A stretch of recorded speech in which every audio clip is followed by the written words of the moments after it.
আজ 11 জ্যৈষ্ঠ। সাম্যের কবি, মানবতাবাদী চিন্তক, বাংলাদেশের জাতীয় কবি কাজী নজরুল ইসলামের 127তম জন্মদিন। জন্মদিনে বিদ্রোহী কবিকে স্মরণ করছি গভীর শ্রদ্ধায় এবং ভালোবাসায়।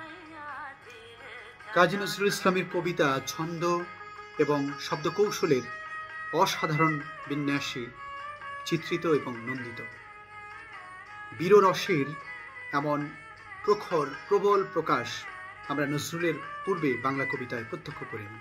আমরা দেখেছি মাইকেল মধুসূদন দত্তের কিছু কবিতায় বীররসের দুর্দান্ত প্রকাশ। তারপর কবিগুরু রবীন্দ্রনাথ ঠাকুর, বিহারীলাল চক্রবর্তী কিংবা সত্যেন্দ্রনাথ দত্তের কবিতার মধ্যে আমরা দেখেছি গীতি কবিতার চমৎকারিত্ব। বাংলা কবিতার সে ধারা ছিল অত্যন্ত গীতল এবং নতবাক।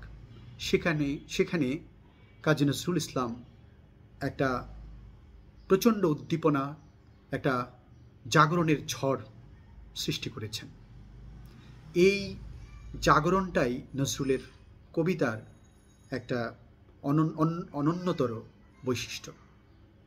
কাজী নজরুল ইসলামকে চিহ্নিত করা যায় এই চেতনাবহ প্রকাশ মহিমার মধ্য দিয়ে। এই প্রকাশ প্রথমত আমরা প্রত্যক্ষ করি বিদ্রোহী কবিতায়।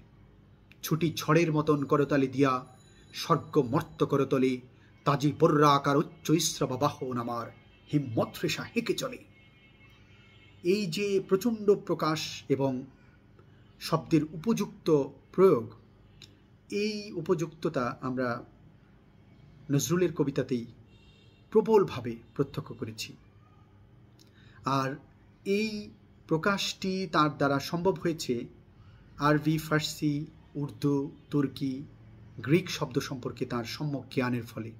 এছাড়া তিনি মধ্যপ্রাচ্যের বিভিন্ন উপকথা, লোককথা, আরব্য রজনী কিংবা ভারতীয় পুরাণ সম্পর্কে তার অগাধ জ্ঞান ছিল, যার ফলে শব্দ প্রয়োগের ক্ষেত্রে তিনি কখনো কুণ্ঠিত হতেন না, অর্থাৎ উপযুক্ত শব্দটি তিনি বেছে নিতে সক্ষম হতেন। আমরা এই প্রকাশ মহিমা, এই উদ্দীপনা, জাগরণ, চেতনা বহ প্রকাশ আমরা বিদ্রোহী ছাড়াও খেয়াপাড়ের তরণী, কান্ডারি হুঁশিয়ার, রণভেরি, কামাল পাশা, আজ সৃষ্টি সুখের উল্লাসে কিংবা দারিদ্র কবিতার মধ্যেও প্রত্যক্ষ করি। দারিদ্র কবিতাটিও নজরুলের একটি বিখ্যাত কবিতা। এখানে দারিদ্র্যের প্রকটতাও অত্যন্ত প্রখর তীব্রতা নিয়ে প্রকাশিত হয়েছে। আমরা বলতে পারি, গাহি গান গাঁথি মালা, কণ্ঠ করে জ্বালা, দংশিল সর্বাঙ্গে মোর নাগ নাগ পালা। আরেকটি জায়গা আমার কাছে বিশেষ ভালো লাগে দারিদ্র কবিতার, আমার দুয়ার ধরি কে বাজাবে বাঁশি, কোথা পাবো আনন্দিত সুন্দরীর হাসি, কোথা পাবো পুষ্পা সব, ধুতরা গেলাস ভরিয়া করেছি পান, নয়ন নির্যাস। এই জায়গাটি পড়ার সময় আমার কিটসের অড টু আ নাইটেঙ্গেল কবিতার কয়েকটি ছত্র মনে পড়ে। My heart aches and a drowsy numbness pains my sense as though of hemlock I had drank.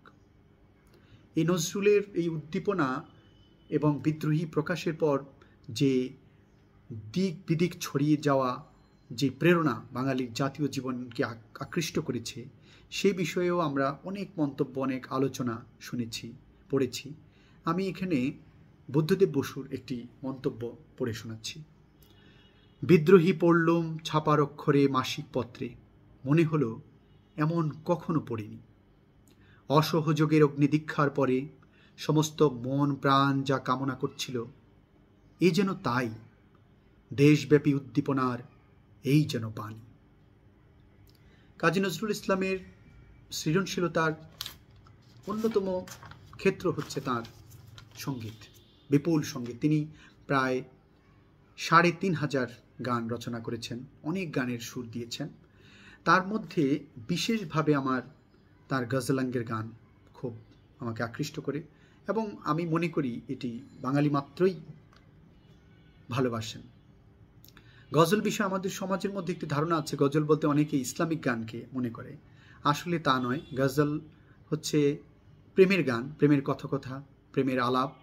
এখানে হতে পারে তা প্রেমিকার প্রতি প্রেমিকের, হতে পারে স্রষ্টার প্রতি সৃষ্টির আলাপ।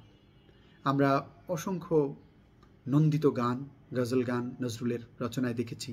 বলতে পারি আলগা করো গো খোঁপার বাঁধন, চেও না সুনয়না, এত জল ও কাজল। তারপর বলতে পারি পাষাণের ভাঙালে ঘুম। আমরা বলতে পারি তার সুবিখ্যাত বাগিচায় বুলবুলি তুই ফুল শাখাতে দিসনে আজি দোল, এই গানটির কথাও। আমাদের শ্রবণে নজরুলের গজল এক অন্যতর আবেদন সৃষ্টি করে।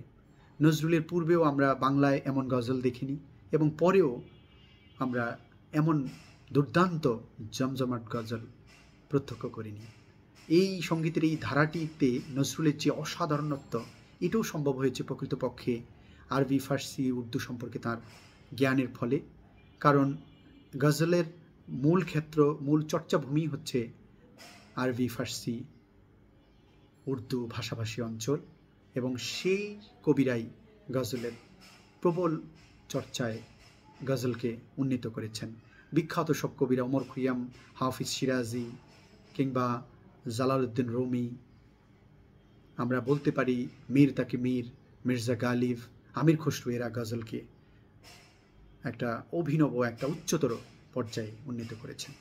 আমি কাজী নজরুল ইসলামের একটি অত্যন্ত বিখ্যাত কবিতা নারী, আমার একটি প্রিয় কবিতা, এই কবিতার কিছু অংশ পড়ে শোনাচ্ছি। এটি সাম্যবাদী গ্রন্থের অন্তর্ভুক্ত, 1925 সালে প্রকাশিত হয়েছে। এটি অগ্নিবীণার পর নজরুলের সবচেয়ে উল্লেখযোগ্য গ্রন্থ, এই জন্য যে ভাষ্যের দিক থেকে, বক্তব্যের দিক থেকে নজরুল এই গ্রন্থের মধ্যেই সর্বমানবের কল্যাণমুখী চিন্তার সবচেয়ে বিপুল প্রকাশ ঘটিয়েছেন। শুধু নারী পুরুষের সমতার কথা নয়, মানুষ সবচেয়ে শ্রেষ্ঠ, এই কথাও তিনি এই গ্রন্থের মধ্যে বলেছেন, বিভিন্নভাবে, বিভিন্ন শিরোনামে, বিভিন্ন প্রেক্ষিত বর্ণনার মধ্য দিয়ে। নারী কবিতার মধ্যেও আমরা চমৎকার সব উপমা প্রত্যক্ষ করি, যে পুরুষ হৃদয়হীন, নারী আধেক হৃদয় ঋণ দিয়েছেন বলেই পুরুষ হৃদয়বান এবং মহৎ হয়েছেন। তিনি বলেছেন তাজমহলের অন্তরের মধ্যে আছে মমতাজের প্রতি ভালোবাসা, তার ফলেই তাজমহল এত নান্দনিকভাবে আমাদের মধ্যে প্রভা বিস্তার করছে শত শত বছর ব্যাপী। পড়ে শোনাচ্ছি নারী। সাম্যের গান গাই, আমার চক্ষে পুরুষ রমণী কোনো ভেদাভেদ নাই। বিশ্বে যা কিছু মহান সৃষ্টি চিরকল্যাণকর, অর্ধেক তার করিয়াছে নারী, অর্ধেক তার নর। বিশ্বে যা কিছু এলো পাপ তাপ বেদনা অশ্রু বাড়ি, অর্ধেক তার আনিয়াছে নর, অর্ধেক তার নারী। এ বিশ্বে যত ফুটিয়াছে ফুল, ফলিয়াছে যত ফল, নারী দিল তাহি রূপ রস মধু গন্ধ সুনির্মল। তাজমহলের পাথর দেখেছ, দেখিয়াছ তার প্রাণ, অন্তরে তার মমতাজ নারী, বাহিরিতে শাহজাহান। জ্ঞানের লক্ষ্মী গানের লক্ষ্মী শস্য লক্ষ্মী নারী, সুষমা লক্ষ্মী নারী ফিরেছে রূপে রূপে সঞ্চারী। পুরুষ এনেছে দিবসের জ্বালা, তপ্ত রৌদ্র দাহ, কামিনী এনেছে যামিনী শান্তি, সমীরণ বাড়িবাহ। দিবসে দিয়াছে শক্তি সাহস, নিশীথে হয়েছে বধূ, পুরুষ এসেছে মরু ত্রিশালয়ে, নারী যোগাইছে মধু। শস্যক্ষেত্র উর্বর হল, পুরুষ চালালো হল, নারী সেই মাঠে শস্য রূপিয়া করিল সুশ্যামল। নর বাহে হল, নারী বহে জল, সেই জল মাটি মিশে ফসল হইয়া ফলিয়া উঠিল সোনালি ধানের শীষে। স্বর্ণরূপ্য ভার, নারীর অঙ্গ পরশ লোভিয়া হয়েছে অলঙ্কার। নারীর বিরহে নারীর মিলনে নর পেল কবি প্রাণ, যত কথা তার হইল কবিতা, শব্দ হইল গান। নর দিল ক্ষুধা, নারী দিল সুধা, সুধায় ক্ষুধায় মিলে জন্ম লোভিছে মহামানবের মহাশিশু তিলে তিলে। জগতের যত বড় বড় জয়, বড় বড় অভিযান, মাতা ভগ্নী ও বধূদের ত্যাগে হইয়াছে মহিয়ান। কোন রণে কত খুন দিল নর, লেখা আছে ইতিহাসে, কত নারী দিল সিথির সিঁধুর, লেখা নাই তার পাশে। কত মাতা দিল হৃদয় উপাড়ি, কত বোন দিল সেবা, বীরের স্মৃতি স্তম্ভের গায়ে লিখিয়া রেখেছে কেবা। কোন কালে একা হয়নি কো জয়ী, পুরুষের তরবারি প্রেরণা দিয়াছে শক্তি দিয়াছি বিজয় লক্ষ্মী নারী। রাজা করিতেছে রাজ্য শাসন, রাজারে শাসিছে রানী। রানীর দরদে ধুইয়া গিয়াছে রাজ্যের যত গ্লানি। পুরুষ হৃদয়হীন মানুষ করিতে নারী দিল তারে, আধেক হৃদয় ঋণ। সে যুগ হয়েছে বাসি, যে যুগে পুরুষ দাস ছিল নাকো, নারীরা ছিল দাসী। সেদিন সুদূরে নয়, সেদিন সুদূর নয়, যেদিন ধরণী পুরুষের সাথে গাহিবে নারীরও জয়। অসংখ্য ধন্যবাদ সকলকে।